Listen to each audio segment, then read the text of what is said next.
Hi, my name is Udit and I work in Germany as a finance professional. In today's video, I'm going to talk about one of my favorite books of all time, which is Siddhartha. The key message that we derive from this book is that we should strive to have diverse experiences in life and to learn and trust our own experiences rather than blindly following the others and trying to imitate their paths. It's always good to learn from the others, but the best learnings comes when we have diverse experiences and when we try and imbibe the lessons that they throw our way. Towards the end of the video, I will try and connect how this philosophy relates to investing in general. So let's talk about the story of Siddhartha. Siddhartha is a young man in ancient India who is the contemporary of Gautam Buddha. He is a young, inquisitive man and wants to find the answers to deeper questions in life. And thereby, he decides to follow a group of wandering mystics called the Samanas. He, along with his young friend Govinda, they decide to follow these mendicants who roam around and practice extreme self denial. They try and survive by consuming as little resources as possible and roam around in the forests and the cities. When he lives with them, he tries to understand their ways and learns a lot. But at the same point of time, he is disillusioned. He realizes that this is one path which is not true enlightenment, and at least for him.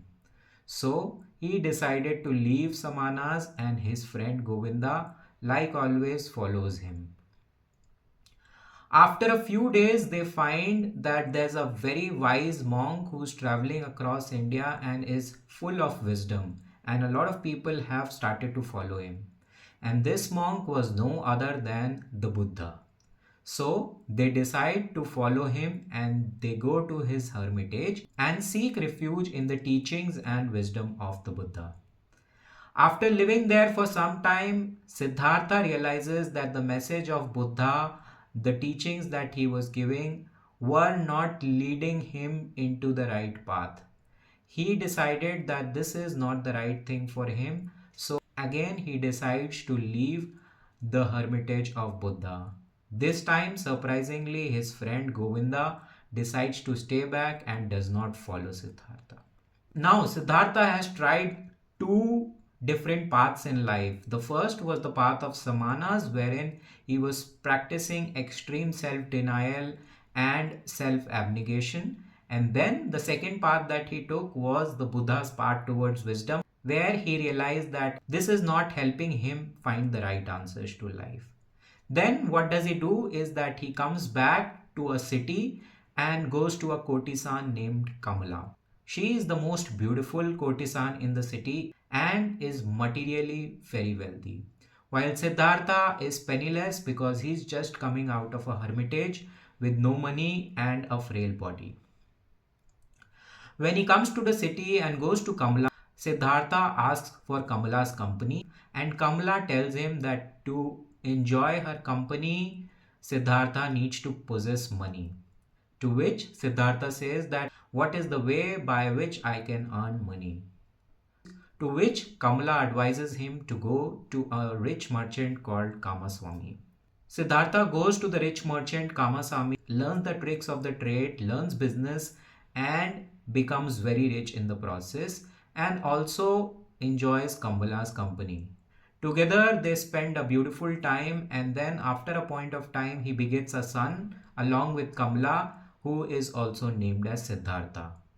Life goes by and he's enjoying the wealth, he's enjoying Kamala's company, but there's a sense of hollowness that starts to trouble him.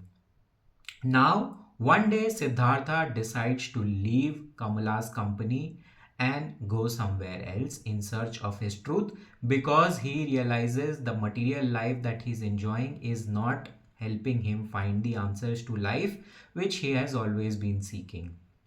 Now, Siddhartha runs away quietly from the house and starts to live with a boatman next to a river.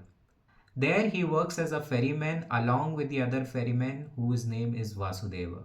Vasudeva tells him that the river has all the answers to life. You should listen to the river.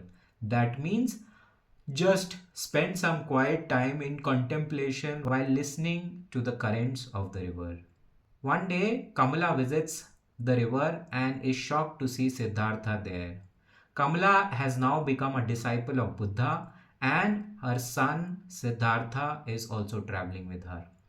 Unfortunately, Kamala dies of a snake bite and leaves her son Siddhartha along with the hero of our story, Siddhartha. The junior Siddhartha is a rebellious kid. He does not like to stay with his father. He is rebellious, he is mischievous, and then one day he decides to run away. When his son runs away, Siddhartha is totally dejected. He feels pangs of sorrow, he feels pangs of separations which are unbearable. And then, while listening to the river in this process in a sad state, he realizes that the pain that he is going through is leading him towards enlightenment because this is enabling him to practice detachment. With this thought, Siddhartha becomes more and more contemplative, and one day he sees a group of monks who are coming to him to cross the river. One of the monks is Govinda, who was his childhood friend. He comes to know that Gautam Buddha has passed away and these monks are going to his funeral. When Govinda recognizes his friend Siddhartha, he engages in a conversation with him. And during the course of this conversation, he realizes that his friend Siddhartha has gained true enlightenment, which he was not able to gain during the course of his entire journey as Buddha's disciple. And then the story ends beautifully. So, the message here in this story is that two friends, Siddhartha and Govinda, one decides to take a path wherein he decides to pursue enlightenment through his own experiences, and the other person, his friend Govinda, decides to follow others, first Siddhartha and then Buddha, to gain enlightenment. And towards the end, we see that who was more successful was Siddhartha, who relied on his own experiences. Similar is our story in our investment journey.